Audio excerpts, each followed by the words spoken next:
Hello, good evening, good morning, good afternoon, wherever you might be. Welcome to the Campaign Coins stream. I'm Jackson from Campaign Coins. I'm here with Mark from Campaign Coins. We're playing BEOWULF Age of Heroes. We're playing the introductory adventure to BEOWULF Age of Heroes. It's called the Hermit Sanctuary, and it's available from Handiwork Games and from Drive-Thru RPG. And the Hermit Sanctuary itself is a free download, and BEOWULF is, of course, a setting and a rules expansion for the 5th edition of the world's most popular fantasy role-playing game, and it's all about duet play. As you can see, we've got one Gamemaster, we've got one player, just as the legends foretold, I guess. We're here and we're listening to the sweet sounds of Sirenscape, who's providing all of the background music and sound effects and ambiance that really enhance our role-playing game experience. That's sirenscape.com, that's Handiwork Games, we're Campaign Coins. I think that's all I had to say. Let's see. I do love the way you pronounced ambiance. Like a Norman, and they won't be here till 1066. That's right. But well done, you. With that, I think let's listen. Listen. From the fury of the Northmen, O Lord, deliver us. So spoke the monks of Lindisfarne in 793 when raiding ships turned up to kill them and take their gold. Thus has it been with the Angles and the Saxons at war with the Danes and the other Northmen. Bald Eadig, a powerful man, a wrestler from Northumbria, knew of the war against the Danes. He knew that Northumbrian lands were being taken inch by the Danes, but as they retreated further into the north, they held their lands and their faith in God. But still, the Danelaw held most of England right through the centre, and even now the Danish Jarls were plotting to make war in Wessex. So, on that island of the Hermit, when Bald Eadig looked out and saw the prow of a Viking longship and the sail, he knew that war had come to this small island, which had its own troubles, a monster which preyed upon the people and the pilgrims, leaving only bloody bones. Nut the Old knew something of the old ways, and he'd been reading the Standing Stones. He had seen ancient carvings to show that the monster was huge, twice the height of a man, and could not be pierced by spears. He saw a part of a stone which implied a person wearing sandals with rays of light around them, but he could know no more because half the stone was missing. Obsessed, Nut the Old had left Bald Eadig and gone across the island in search of answers, even as the day grew long. But all of those concerns changed when Bald Eadig looked out from the top of the cliff and saw that terrible sail. Eadig, there you are, the gulls wheeling overhead, the wind. You can look down that high cliff path at that lonely beach. There is your boat pulled up and abandoned because all of the crew are up here with you. They have been helping to move the stones. All of your followers, if you make a perception roll, you don't really need to, but you can hear knuckles tightening on spear hafts as, without a word between them, they all move close to you, heft their shields, tense their muscles. They're waiting for the order. Brave followers, ready for war. There is a chance, a slim one I know, that we can treaty with them. But I expect your weapons to be at the ready. Okay, you can make an insight roll for me. Oh no. The followers aren't going to like this, I expect. Let's have a look. 14 plus some insight. I'm not that insightful. 13. That is, I was looking for a 12. So when you say that, you can look at the followers with you, and as we established, Nut the Old is not here. He's literally gone on a wild standing stone chase. Yep. Like the answer must be here. He's done a kind of a Dark Ages Mulder. He's off. So, however, with you are your 4 warriors. And when you say that, Sarwin, the trader, she nods. She likes this way of peace and trade, and she believes you. Thormund looks at you like you are, you made a coward. Are you mad? Are you deluded? Like he is open contempt. And you know you're having problems with Thormund. And I'm not just making Jackson's life hard. Well, I am. That's my job. Followers each have things that they can do for you, but sometimes they have a flaw. And Thormund's flaw is malcontent. Bring me not your malcontent. So he's the follower who wants to be hero. And there is a mechanic associated with his malcontent. Yeah. So he's malcontented with this talk. Leofgood gives you a look of like he loves you dearly as a Christian brother, but he's ready for war. And Eastmond, who just doesn't overthink things, goes, and also he had a big night fighting the monster. So to be honest, he's just knackered. So that is the state with your followers. Leofgood will follow you. Thormund thinks you're mad. Samhain thinks it's a good idea. Eastman doesn't think. No. All right. So we'll form up. We'll get into some kind of battle formation. Make ourselves look big and tough. All the weapons are ready to fly, and we'll march down to the beach where it looks like they're about to land.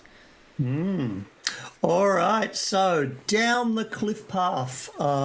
It's that high path directly from the ruins. Above you, have you given the word to the builder, Frithgar, and the rest of the crew? I guess if Nut is maybe nearby, still like digging into stones, or is he totally gone? Nut is quote unquote spent as a follower. So I can't even get a message.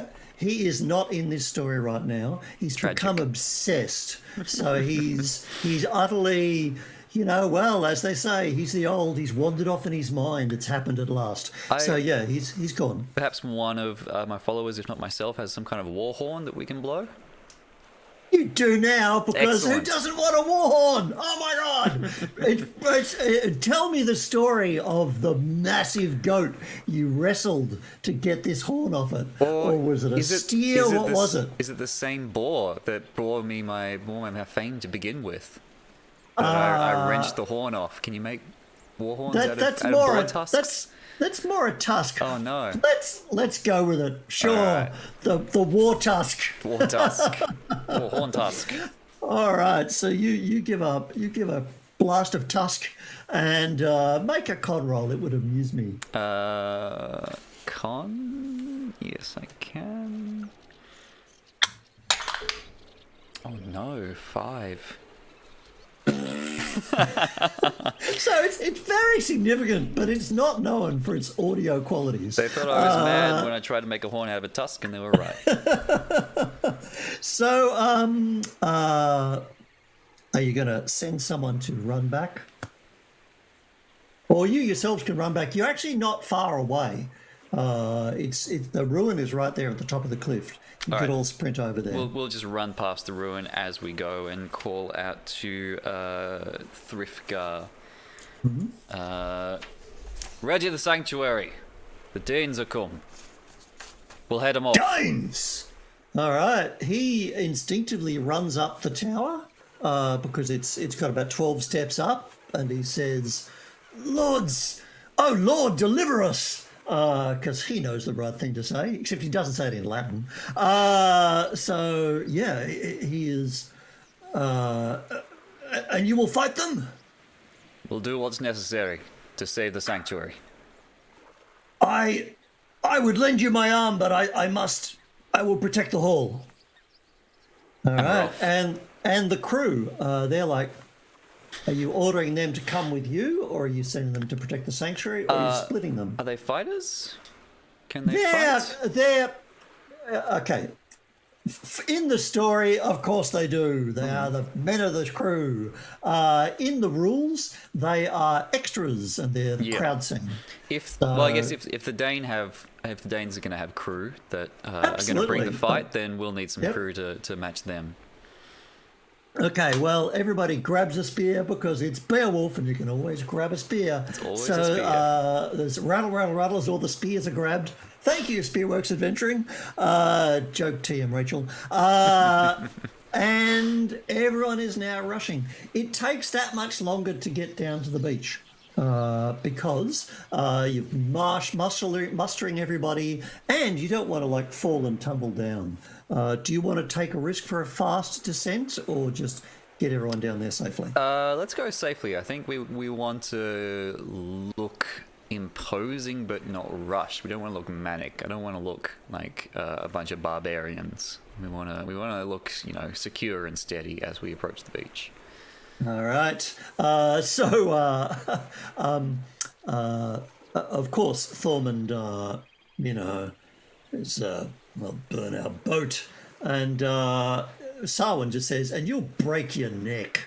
So there's some differences of opinion, but you do all head down the path, and as you come out onto the shore, the Danes have pulled up their boat. They cannot believe their luck. Somebody has left a fantastic. I've forgotten the name of your ship. The messenger.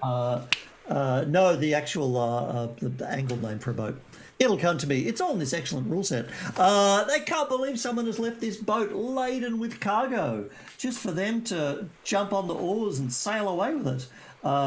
So they think this is excellent. So your arrival is the answer to that. And the Danes, they've come to raid. They're leaping out of their boat. They're in armour. They are sea raiders, helmets, shields, and axes and spears. So bang, down onto the beach they come as they're hauling their boat up and literally kind of running out ready to fight. You have come down at exactly the right moment. You have run down the cliff path and put yourself between your boat and their boat. Excellent. What do you do? I'll cry out to them with all of the... Am I particularly intimidating? I sure hope so. Yeah, I'm okay. I'm more persuasive. I'll cry out to them in my most heroic voice. "Ho, Danes! I'd have you know the dangers of this island before you bring war to it." All right. You want to make your intimidate roll? I'll certainly try. I wonder if this is the time to spend the inspiration I have up my sleeve, not my Yes. not my poetrical inspiration, but the one I rolled myself. Tell me, oh Twitch moderator, do you have our little inspiration mat here visible right now? We do now. Hey! Oh my God! There it Crack is. machine. Boom! Smooth. What a segue. Yes, indeed, you do have inspiration up your sleeve because you rolled 2 dice and you dedicate one to the old ways and one to the book, your Christian faith. And yes, you've got that. So you're going to spend that now. I think I am, yeah, to take advantage. All right, so that is gone. So designate once again your book dice and your old ways dice. And if your book dice is the number that you choose, then you're going to get this sweet inspiration coin designed by Paul Byrne and manufactured by us, Campaign Coins. Hurrah. Right back. All right, so good news. My church dice was higher. It's a 14 plus 1 is 15. All right, you have intimidated them with your hold. Now, I think it is really significant that you're intimidating. We have been following the story of Bald Eadig, and we have known him to be a gentle giant. Can you describe, for the people back home or on Twitch, exactly what the change is with his body language? Paint us a picture, Jackson. I think he is like this big, tall, intimidating, kind of hulking figure, but he does his best to keep that hidden most of the time because he does want to be seen as a genial kind of chap. So he never stands up to his full height when he's in the drinking halls. He's always kind of slouched down. He doesn't mind like sitting when others are standing and kind of looking up at people. And so perhaps striding down the beach the first time he's kind of drawn up to his full height. He usually wears his clothes and his armor perhaps a little bit loose and flappy to kind of off-put everyone, but now he's tightened everything up. His significant gut is bulging under his pecs, and he just looks a lot more solid than perhaps anyone's ever seen him. All right, and this is the moment where Thormund absolutely suddenly becomes your right hand man. He totally steps to it. This is his language. So you have issued your challenge. It has gone brilliantly. And do I get that inspiration straight back because I used my Yes, you do. die? I've given it. In fact, I've put that straight back on there. So yes, thank you for reminding us. Your inspiration is returned. And up your sleeve, you still have one inspiration that's never coming back. Your followers have one. And the monster, who is not appearing in this scene because the sun is up. The monster is not around. All right. You might wish to switch that camera off because I'm going to arrange a scene change. Very good. And nobody wants to see the magic behind the curtain. As a small note, I'm not sure if you can have a look at your phone camera there, but it's attempting to connect to audio, and so the immersion is broken for the viewers at home who are seeing a little connecting to audio message. Yeah, that's right. That's all right. Okay. Sure. Well, that's much better. Thank you. It'll be the sounds of war. It will be. Right, that's it. All right, Paul Eadig will return in one moment.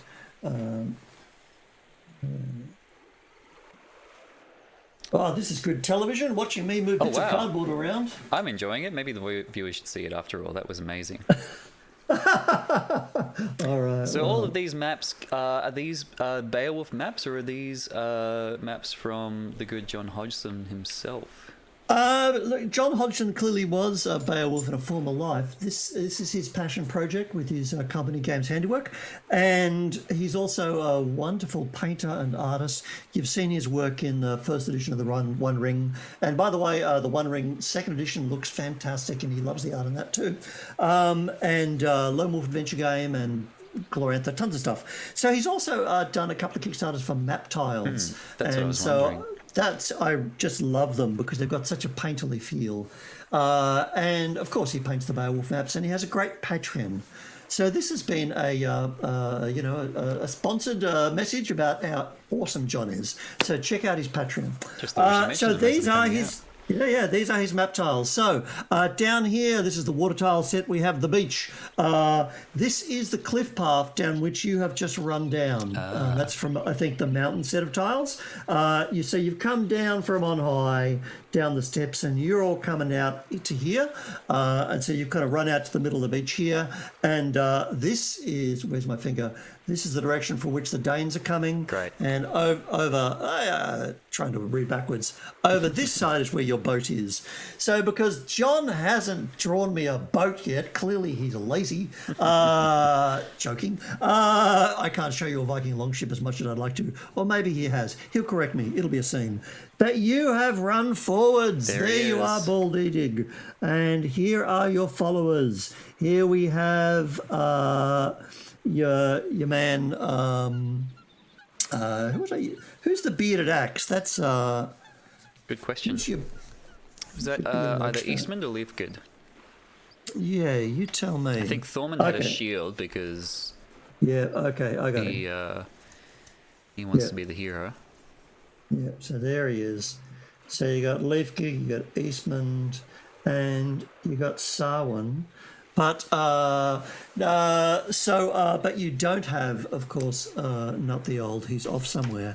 Right, you have intimidated these Danes. I have. They are sea raiders. You've given a great cry of there is a greater threat, and there's a almighty.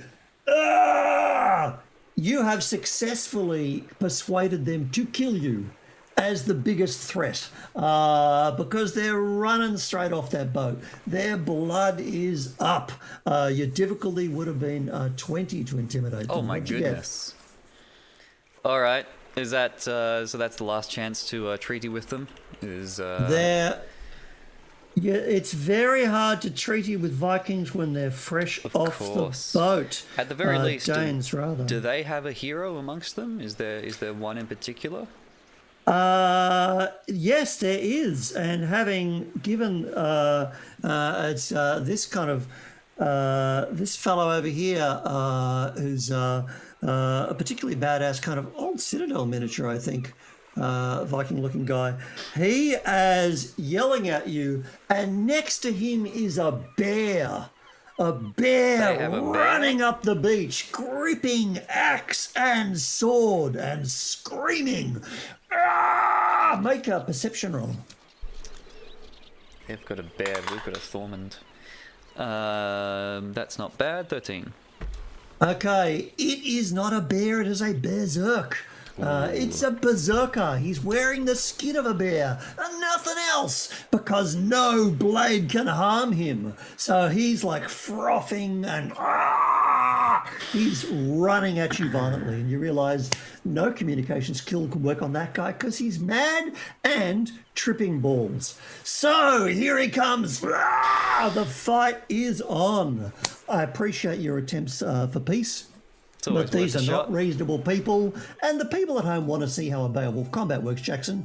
Your peacenik ways have no say here. That's all right, now fair. you've still got an inspiration up your thing, and I forgot our little compass here. So that way is north, I believe. Okay, so we're going to roll initiative. People have been waiting 4 episodes for this. My God, D&D. How could I try to delay that? I know. You see, it's not why the people tune in. All right. My initiative is 17. My old soccer jersey number. Very lucky. My initiative is 6. Hey. Nice fact there. That's great. Keep those hints on your personal passwords coming. So now you roll initiative for your followers as well. Oh, okay, great. There's just a straight roll, I imagine, or do they get my roll, my bonus? They get their own roll and they never get an addition. Well, it was 20. Oh my God, they are ready for action. That's good news. Okay. And I should probably have a look at their combat's kind of powers. Yes, indeed. That is very significant right now. You have 6 sea raiders running at you, and there are 5 of you. That's okay. I'm a hero, so I count for 2. That's fairly balanced odds. So am I commanding my followers right now if they're going first? Yeah, believe it or not, they have the initiative, which is so you activate them, and the standard activation for a follower is engage. And what engage does is they rush forward and take on 2 Danes and keep them tied up.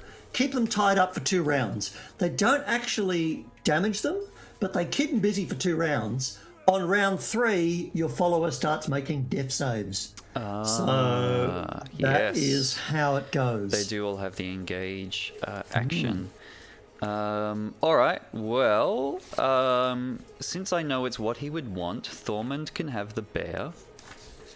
Zerka. All right. So you activate Thormund, immediately sending him to the berserker. Thormund has malcontent. You need to roll a d20. If you roll a 1, no, you can fight your own damn bear. I roll an 8.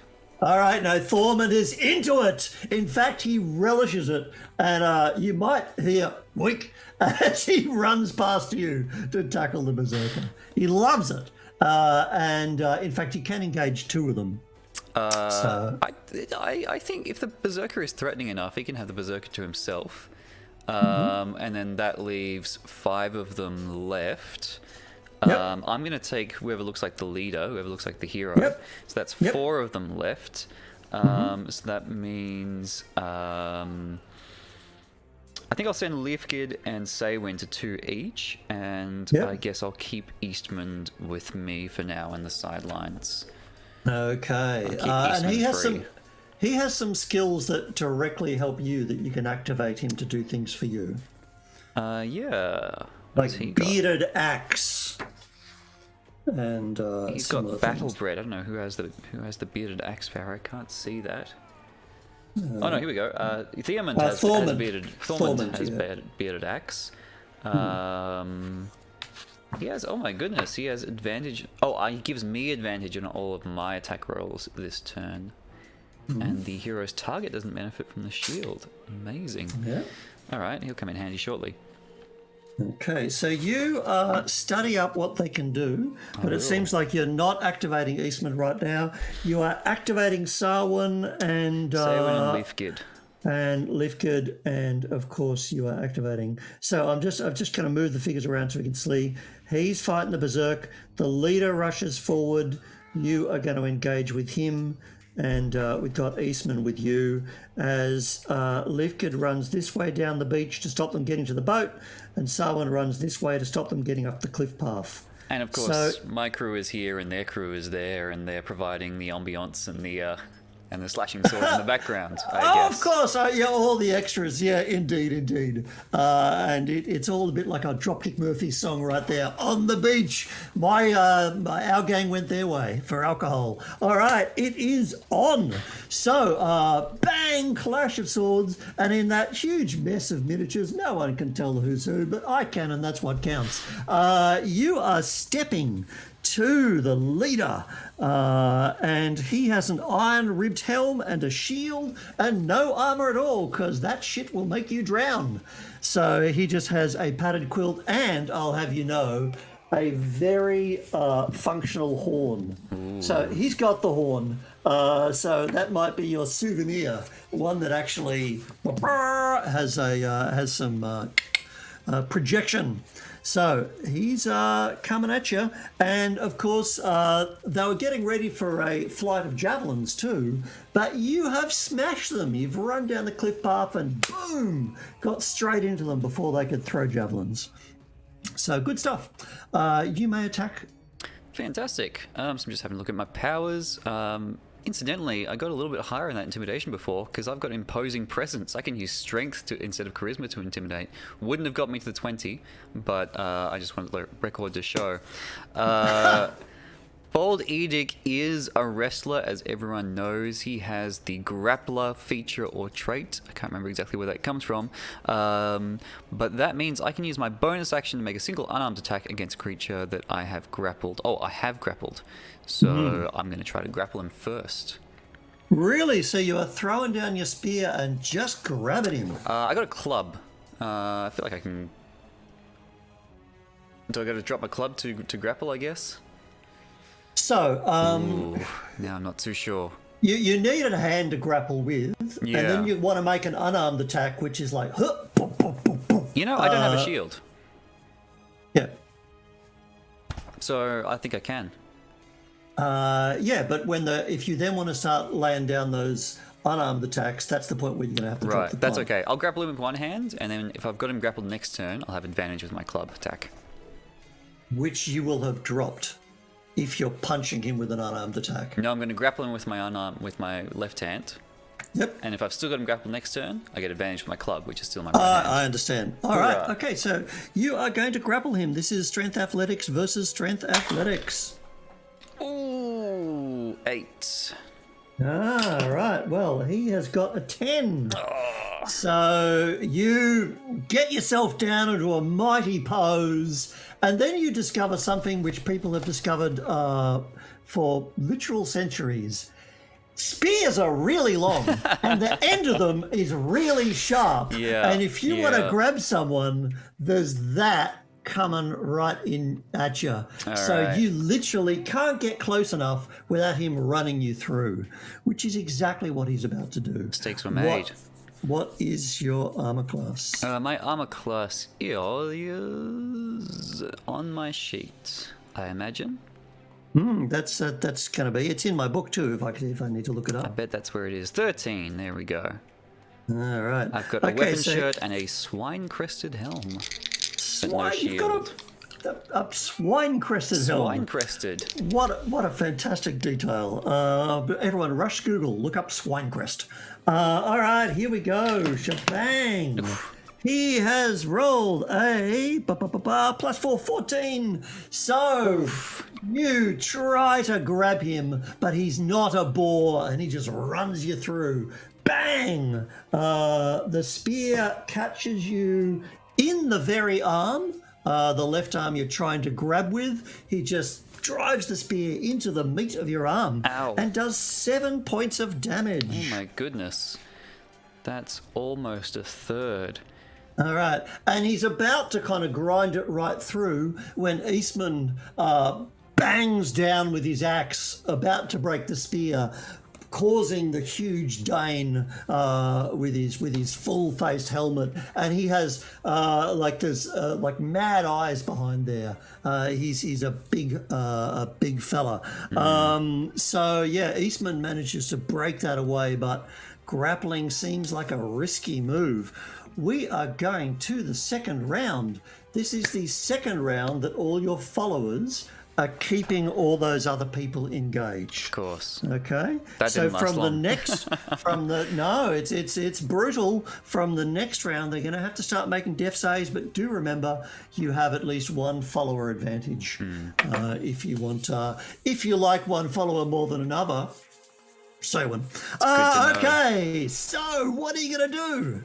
All right. Well, I should mention I could have used one of my followers to take that blow and reduce my damage by half, but that spends them, so that puts them out of the fight, which is not ideal at this stage. So I guess if grappling is off the table, I'm going to try to get in there first. I'm going to swing straight into the leader with my great club. I'm trying to knock the spear aside, and if I get it out of the way, even better. All right, so now realizing, yep, this is he's not wrestling like a it's not an honorable fight. He's just trying to murder you on a beach. So, and blood on the sand. The first blood is yours, Bald Eadig. This is not what the people are paying for. This is not the action of a hero. Look at Thorman. He's driving his guys back into the sea. He's fighting that berserker and mashing him down the beach. So let's see how you can do. All right, let me use my spare inspiration at this stage, my church inspiration. The chips are down. We're spending that. Remember to roll the 2 dice. Designate your, I want to call it your god dice. Oh my goodness. My regular die is a 1, my church die is a 20. Hey, that is why we have faith. That Good is stuff. absolutely fantastic. All right. So, double up your damage. I sure will. I'll roll double the dice. And my great club, I should mention, is 2d6. So I am rolling 4d6, and I don't think I grabbed enough d6s. So I will just have to roll those twice. All right, here we go. 4 and 4 is 8. Plus, oh my goodness, 10 is 18. Plus 4 is 22. Now, what has occurred? We've heard a lot of numbers, but that's not what we're here for. That's a gross number. He hasn't gone down, has he? That'll help inspire me. What do you think? You've just smashed him for 22 points. He has 11 hit points, Jackson. Oh, that's good to know. Tell the people what the blow by blow. Excellent. Talk us through it. All right, so the great club is going down and up, kind of slicing its way up the spear. Every time it hits the spear, it shatters again until it finally, like, working way up the spear right to his hand. He's got one tiny bit of spear still in his hand, and I bring the club down for the last time on the top of his head. And if it's not too gory, he impales the bottom half of his chin on the stub of spear he was still holding. It's gross. All right. Bang! He is ruined. He is absolutely king hit to the deck. Kaboom! So down he goes, smashed. And a great cheer from your crew. Now, every monster enemy has a defeatable condition in Beowulf. It's the condition under which they can be defeated. And so, the current leader of the raiders must make a wisdom save if one or more raiders were killed during that turn. And if they outnumber the enemies, they have advantage. They no longer outnumber the enemies. Okay, 245 to 245. They do not, so no advantage for them. This is a difficulty 10 wisdom save. Is there a new leader now? Is that if I? Yeah, it's a bear guy. Of course. Who is just frothing away, and he's actually like killed 2 of his own crew and 1 of yours. He can't tell the difference. He's a raging mad bear. All right, here comes their saving throw for the people at home.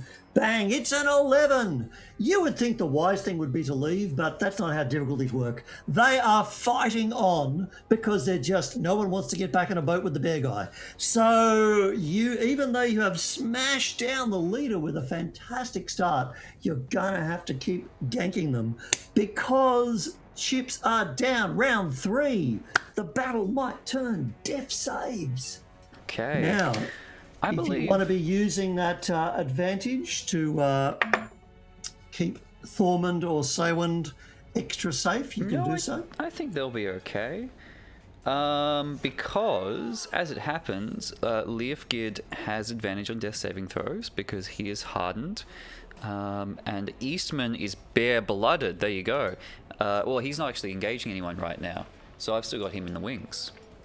So that's correct. In fact, I could just pull Leofgid out and sub Eastman in, so that Leofgid doesn't have to make a save because I've subbed him out. Okay, great. No, I'm sorry. I'll keep Leofgid in because he's got advantage on saving throws. In fact, I'll sub Saywin out and put Eastman in. So Eastman is in now.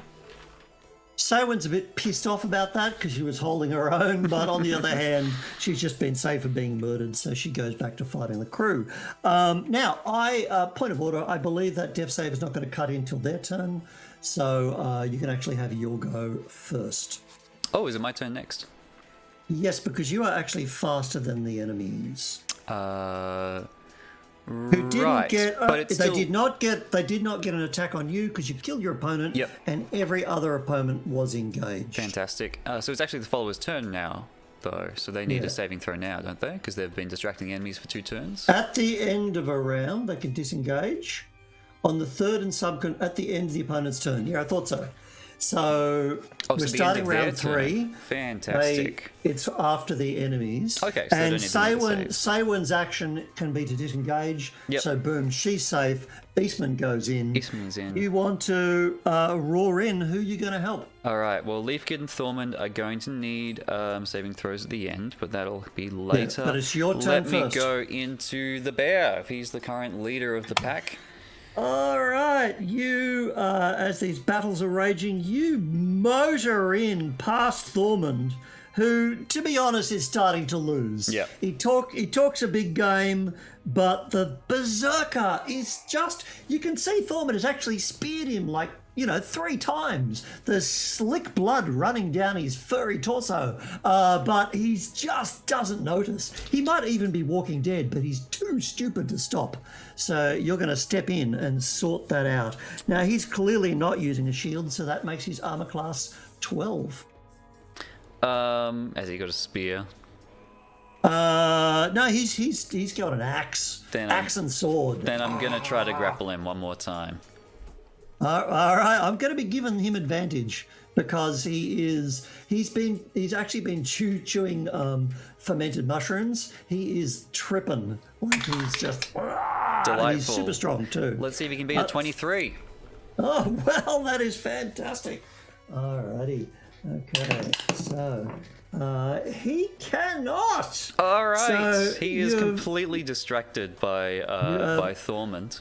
Moved in and grabbed him. He's got the red mist, he's got tunnel vision, so he's caught completely by surprise when I just jump on his back and drive him down to the sand. Okay, so it is not that you're driving him down to the sand, but that you are holding him in place. He's not knocked prone. You're trying to surf him to the sand, but you've got a hold on him. But he's slippery, he's bloody, he's smelly and furry, and quite murderous. Now, do you get to rip out that bonus action now? Well, I mean, if you're saying I'm using my offhand to hold him, then I can't attack with that. Is that right? That's blah, blah, blah. Use your bonus action to make a single unarmed attack against a creature you have grappled. Oh, okay. So you're grappling him now. You start beating on him next turn. I think. Yeah, because like. Oh no, it's a bonus action. You can do it now, and you're a hero. Shut up. Without dropping my great club. Yeah, it's not. It's a weird. It's sure. Oh, yeah, what absolutely. a twist! My great club is two-handed. I have been cheating this entire time. I was about to talk you out of it anyway. It's like not the stuff of heroes to hold someone down while you beat their brains out. Yeah. So you can punch him. All right, I will have a punch.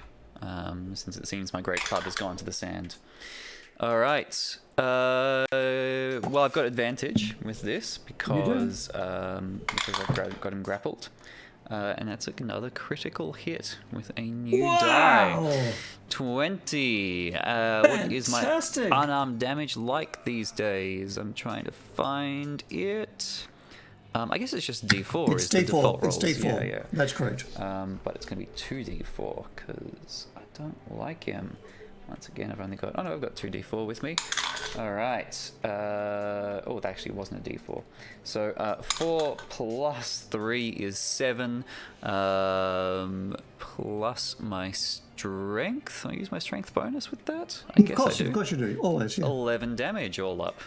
All right. Once again, we've put numbers before the action. Oops. What happens? Well, the numbers help inform the action, I feel. With 11 damage, that is enough to knock any regular man unconscious. I've kind of grabbed him. I've grabbed him round the back. I've tried to bring him down the sand. I feel like he's too kind of energetic and too big and too heavy to bring him all the way down. So I'll just pull his neck down so that his head bounces off my knee. All right, bang! There is a cracking sound, and that's you break his neck. Oh. In that moment, so bang! Down he flops. The bearskin rolls off. It's just a man and a dead one. So that is the end of him.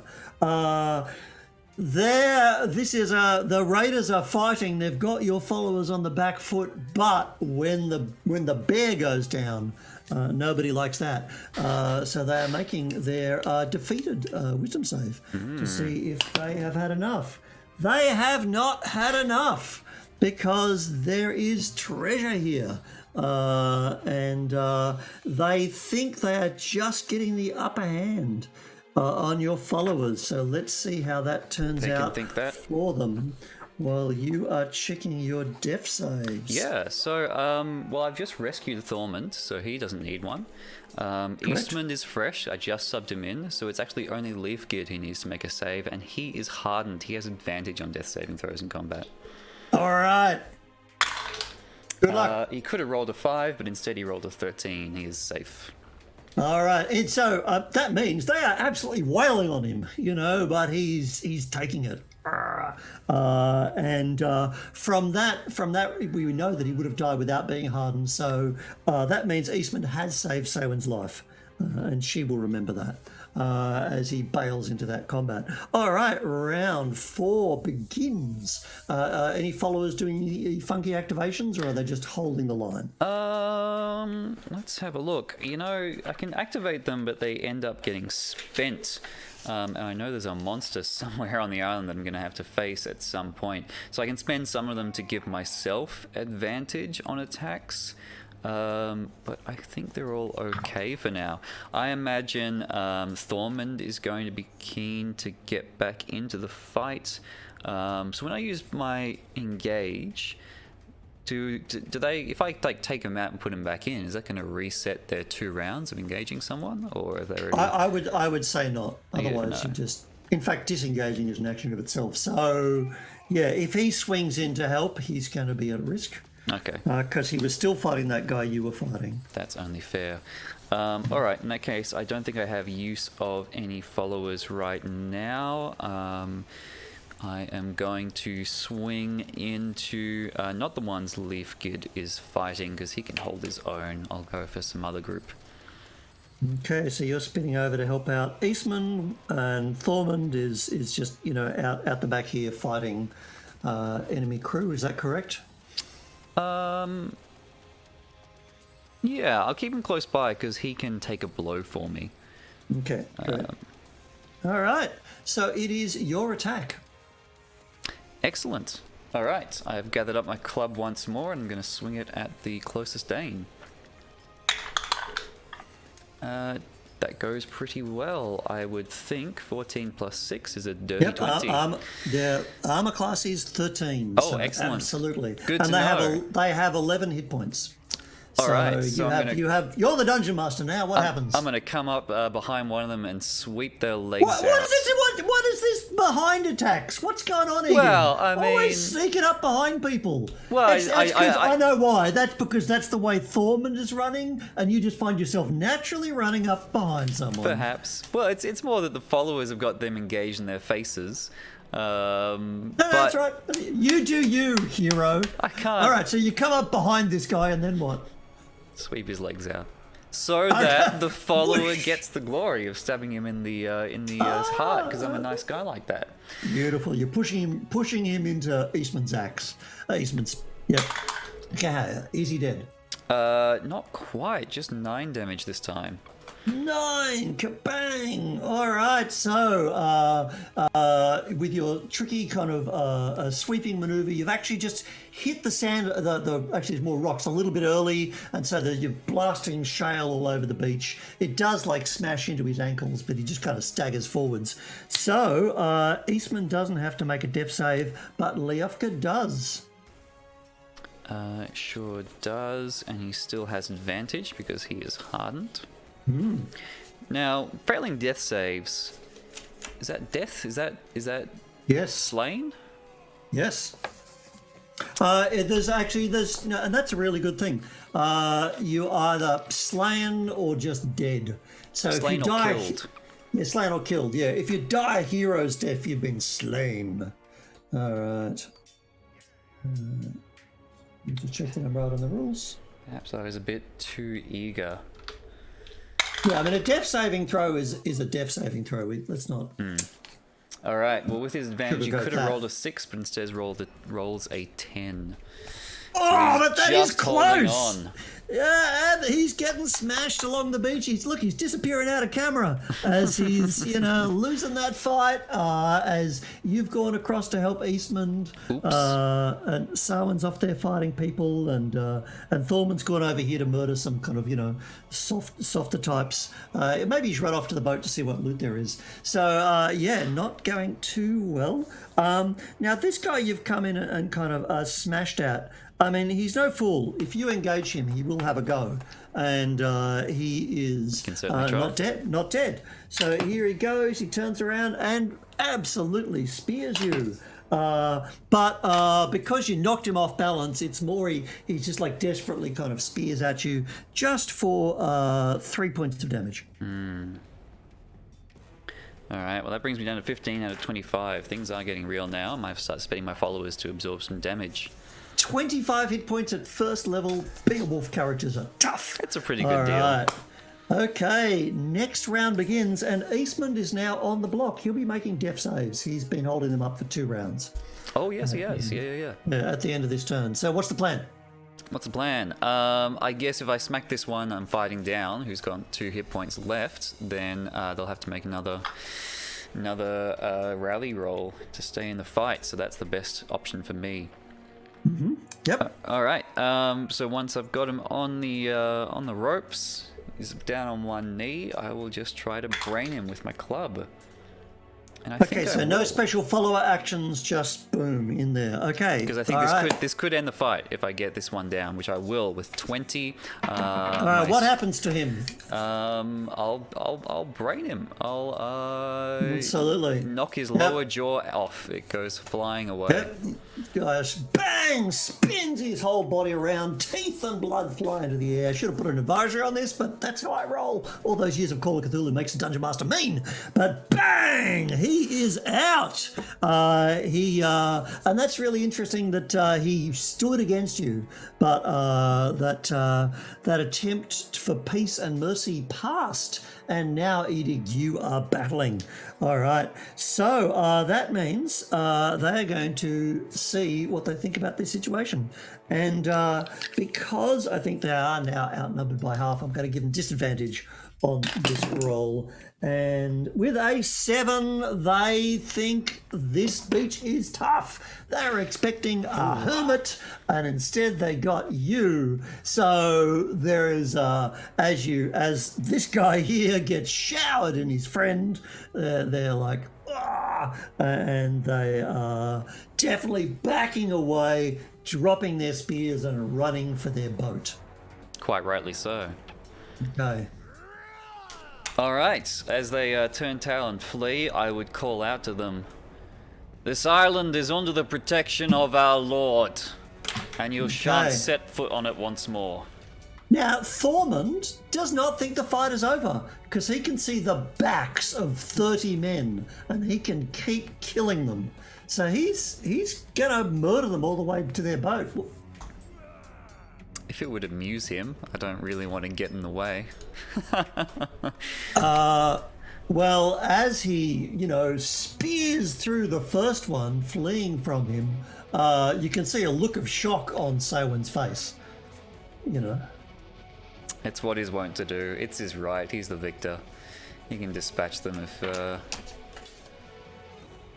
All right, so he relishes that. And in that moment, we see clearly why he will never be a hero. Like these men, once a side runs, that's it. Like you're done. Things can turn. So, in fact, there's a small chance they might change their mind. So Thormund, now he's become the mad dog. He's become the berserk. And Eadig, you are letting him have this so he'd be less malcontented. But Saywin looks pretty disgusted by it. And Lifgood is just knackered because he very nearly bought it, and Eastman is just glad that it's over. Excellent. All well, right. You can't please everyone. Okay, so they definitely getting chased by Thormund. They run to their longship, leap in, jump on the oars. Thormund comes back and reaches down and grabs that bloody bearskin and throws it over his shoulders. Strikes a pose. All right. You might want to tell Sirenscape that that was him. That was his roar. Oh, yes, that was his roar. That was perfect. I love it. Sirenscape.com, made by our wonderful friend Ben and all his friends out of Sydney. So the battle is over. And there is Thormund covered in blood, wearing the bear skin. And he's marching right up past you to Saywin. Let me just get the gulls back. There they are. He's marching up to Saywin. Yeah. You've won a great victory today. What do you have to say for yourself, traitor? Dane friend? 3 days ago you talked to the Danish trader, and now look, they are upon us. Speak before I split your skull. And Saywin is like, bullshit. She's stepping to it, but what are you doing, Eadig? Thormund, you gotta keep the peace. There are no traitors in my crew. I would know first and foremost if there were. She talked to that Dane in the hall. I don't know why our Lord let him in. We should have sent him away. They're our enemies. He approved it this day.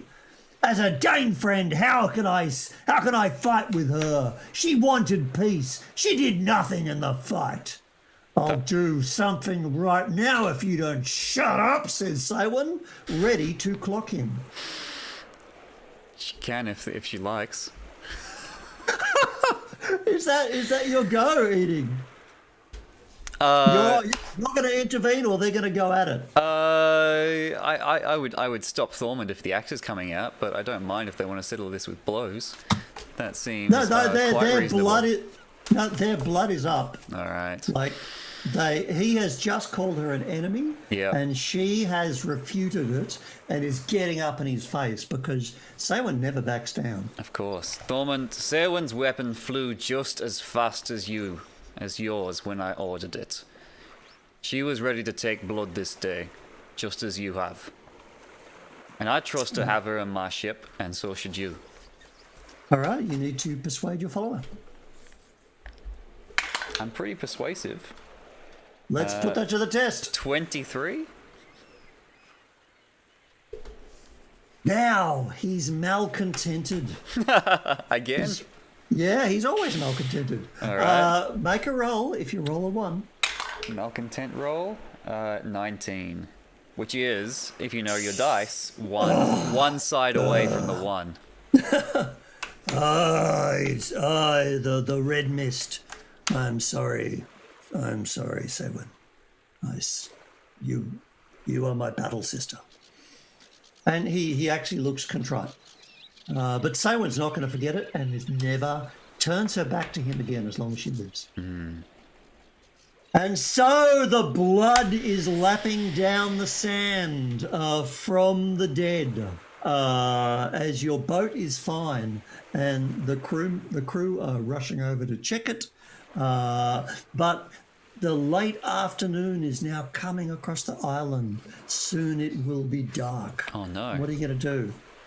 We'll have to regroup at the sanctuary, tend any wounds. But I think now is the time for a monster hunt. Before it finds us first. All right, so you're watching the setting of the sun, you're watching the Danish ship rowing away, and there is a cry from your boat as your crew level their spears and says, "Get out of there right now!" You have a stowaway that they are chasing out from inside the boat. Who is it? We shall find out next episode. Good stuff. All right. Thanks one and all if you tuned in. Thanks for watching. We've been Campaign Coins. I've been Jackson from Campaign Coins. That's Mark. We were playing BEOWULF Age of Heroes from Handiwork Games, and we were listening to, there you are, sounds and music by Sirenscape, which really enhance our experience. Thanks for watching. I think we'll be back at the same BEOWULF time, same BEOWULF channel. There will be more clubbing. There Thanks always all. is. See you then.